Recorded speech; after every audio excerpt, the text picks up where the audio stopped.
iconic riff. What is it? It's Friends, it's the Friends theme tune. My name is Ukulele Saz and welcome back to another tutorial lesson where I am going to show you how to play this super cool riff, and I'm going to show you the chords of the song as well. And bonus this time is it's in the original key. What that does mean is we are going to get down and dirty with some bar chords. Yes, I said that, bar chords. Now the good thing is this song is actually a nice and easy one to get you into the swing of bar chords, because I have a couple of easy ways for you to really get to grips with them, start to practice them and have this sounding awesome. And the next time Friends comes on, or you've got it on in the background, you'll be whipping out the ukulele and you'll be playing along in no time. So this song is in the key of A major. So I'm going to show you the names of the chords. So we have A, the second chord of the scale, which is B minor. Then we have C sharp minor. We have D. We have E. Now, rather than using the A major scale, we have a G chord, and we also play a G note. This makes this mixolydian. So rather than playing the 7th note of the scale, we flatten that 7th note. So it is normally in the key of A major a G sharp, but we are going to bring it back a semitone to a G to make it mixolydian. In my PDF you will see the A major scale and then you will see the A mixolydian scale, and you will see the difference between the two. And we use both a combination of those notes and of those chords. I'll get into the chord changes a little bit later on, but you really want to get used to the bar chord shapes first. Get used to how to actually play them, get used to the different positions, and then you'll be able to start putting it together a lot nicely as well. So I recommend just at the beginning, just go through the notes of the scale. It'll also help you to memorise the scale. So you've got A, B minor, C sharp minor, D, B, then G, A. The only one missing from this song is the F sharp minor. Like that. So let's start to learn how to play the riff. Now there are a couple of ways to play this. You can play it by keeping your fingers here,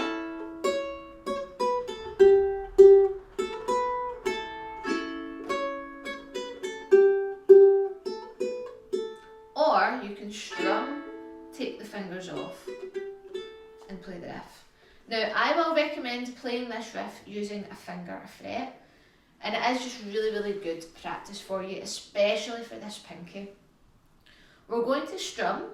Ideally you want that strum to ring out, which is why we keep the fingers on here, but you can build up to that.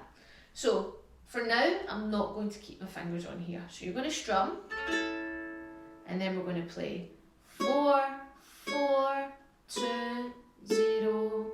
So that would be C sharp, B, A, C sharp, B, A. Then we go G, G, A, B, A, G, G, A, B, A, 3, 3, 0, 2, 0. So in total, so we split that into two sections. This is section 1. Strum 4, 4, 2, 0, or strum C sharp, B, A. And in the second section, G, G, A, B, A, 3, 3, 0, 2, 0. So strum.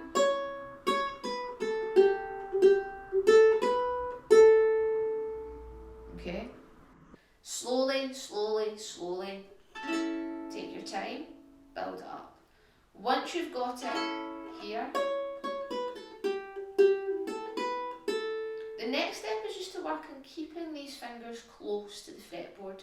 You'll notice my hands don't come away very much, and that's because they're always ready to be on the next chord, so watch.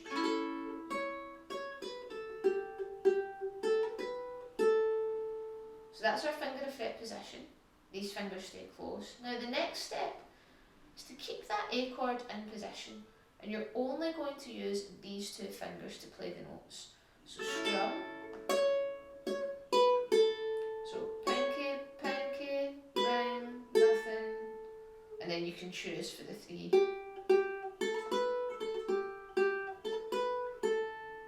And you want that to ring out.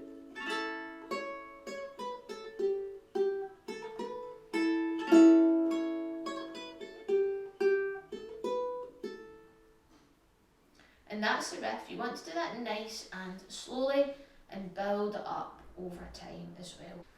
If you want to get really technical with the timing of the riff, if you want to really make sure you're playing right on the correct beat, if we split it into eighth notes, which is 1 and 2 and 3 and 4 and. So when we're playing this on the 1 and 2 and 3 and 4 and, 1 and 2 and 3 and 4 and, it should sound like this. 1, 2, 3 and 4 and 3, 4, 1, 2, 3 and 4 and 3, 4, 1, 2, 3 and 4 and 3, 4, 1, 2, 3 and 4 and 3, 4. I know that can be really, really tricky, but something that you can try to really get that rhythm is just clap. So 1, 2, 3 and 4 and 3, 4. Try that first and then practice it with the timing. I know that can be really, really tricky, but use what you know of the song to help you, and really splitting those things apart will really help you become rhythmically a much better ukulele player as well, especially when you're playing within a group. You want to make sure you're all hitting those notes at the same time and not just when you think is right when the song is playing. We're now going to go into the strumming, so this is where the chord changes are going to really start to come in. First line of the song, we're going to stick with the good old down, down, up, up, down, up.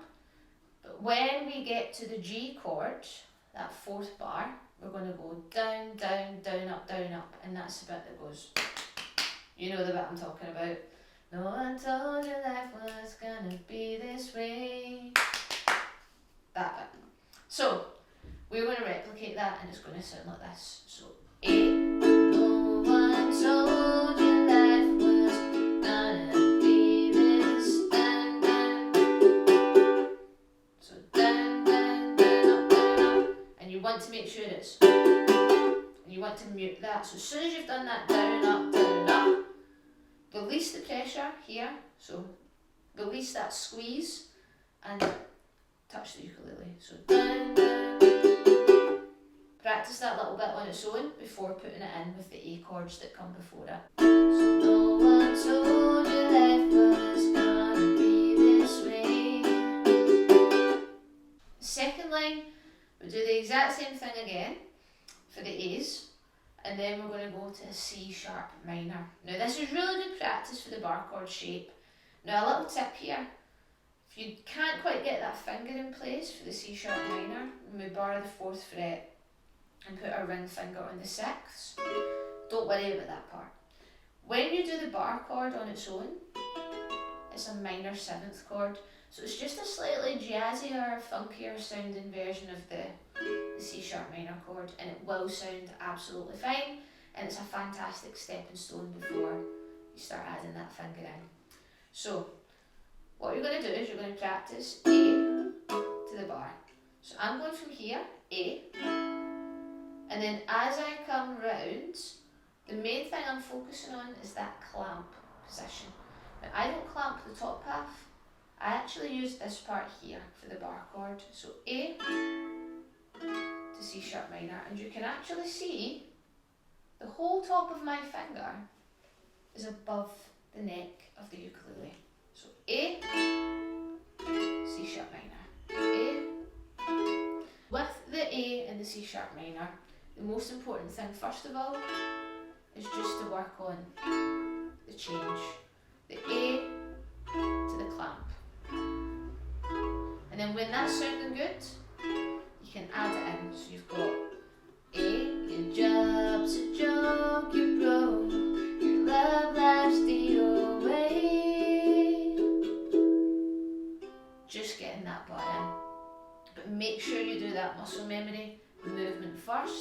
before trying to overcomplicate things and also add in the strumming pattern.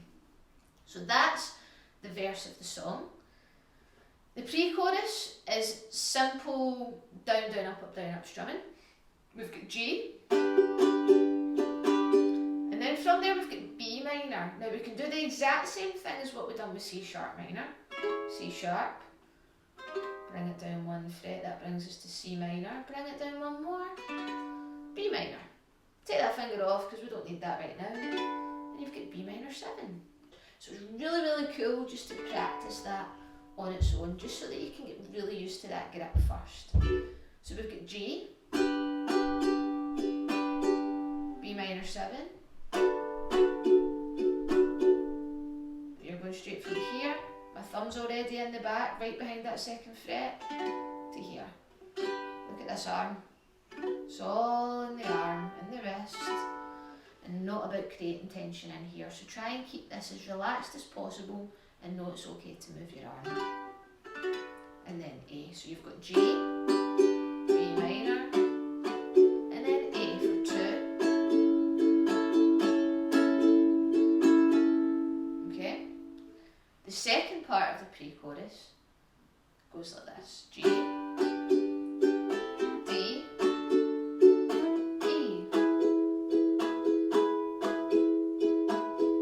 Notice how I'm doing down, down, up, like the standard island strum, and that's just because so we can really concentrate on these tricky new chords. So G, straightforward, down, down, up, down, up. D, normally we would play D here, 1, 2, 3. However, because we're going to play the E chord afterwards, we are going to use these 3 fingers. So we're going to go G, these 3, now keep this one straight. Okay, and then what we're going to do is the exact same process as what we have for B minor and C minor. Notice how they're close together. It's the same thing with D and E. D, move it up by 1 fret. D sharp, move it up by 1 more. That's E, but if we keep this A string open, it doesn't sound quite right. So this time we're not going to bar the full fret. We don't need to, because these fingers are already holding down the sound. You just need to touch the very bottom of your finger, bottom of the second fret. You can see that my finger doesn't even touch the other frets. It stays here. So what you want to practice is D, E, D, E, D, E, D, E. Build that muscle memory. Maybe add in G, G, D, E. Just like that. So the pre-chorus altogether sounds like this. It's like we're always stuck in second gear, when it hasn't been your day, week, your month, or even your year, but nice and easy.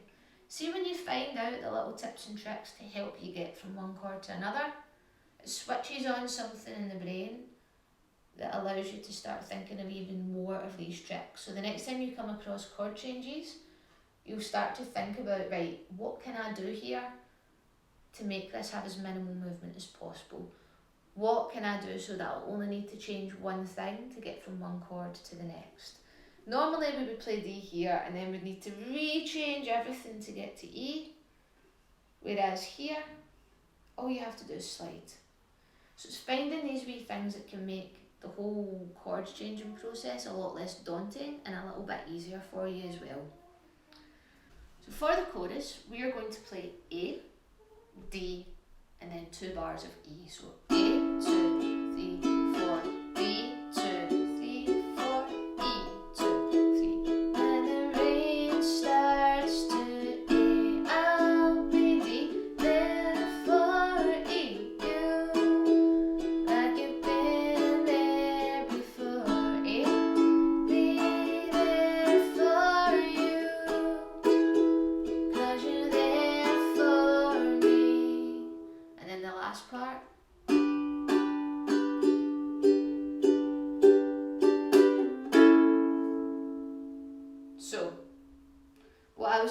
it is 3, 2, 3, and up, up, up, down.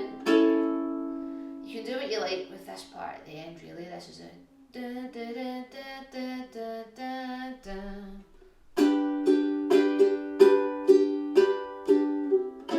You can do down up strums there. I'm following and replicating exactly what you can hear and what you know of in the music. Always use that to your advantage. If you can hear what that's supposed to sound like, try it out. Try and think about how you would strum that, because that's the first step in starting to switch on and tune in to the music and what it's telling you. Remember, when you're learning this song, think of it as 3 separate things. Think of the chord shapes on their own. Then, and just actually being able to play the chord shapes. Then think about how you would actually change from one chord to the next, practice that movement. And then once you've done that, start to bring in the strumming side of things. And I guarantee you, you'll start to make better progress more efficiently and faster. And then you'll start applying that to other songs and things that you learn as well. So now we're going to do a play along. We're going to start from the beginning. We're going to do 2 little intro riffs, and then we're going to play it nice and slowly with the little parts of the strumming we've spoken about and with those new chord changes as well. So 1, 2, 1, 2, 3, and.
Awesome.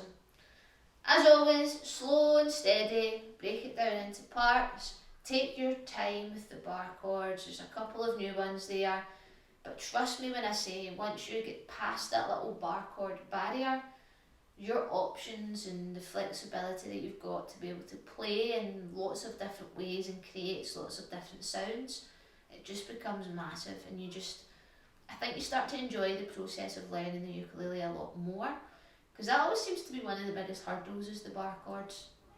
So yeah, if you enjoyed this lesson, let me know, leave me a comment, tag me in your videos. I'd like you to tell me what you've learned from this song and tutorial as well. I always try to incorporate just a little bit of theory so that you're getting a little nugget of knowledge when you are learning a song, because I think for me personally, that's how I like to pick things up, is practically. If I'm learning how to play something and you give me the theory behind it, that helps it make sense a little bit more, because music theory can also be very, very daunting. So yeah, tell me if you liked the video, tell me what you've learned, tell me what you'd like to see more of. And if you really like this video, check out my Buy Me a Coffee page, where you'll get access to all of my song sheets and PDFs.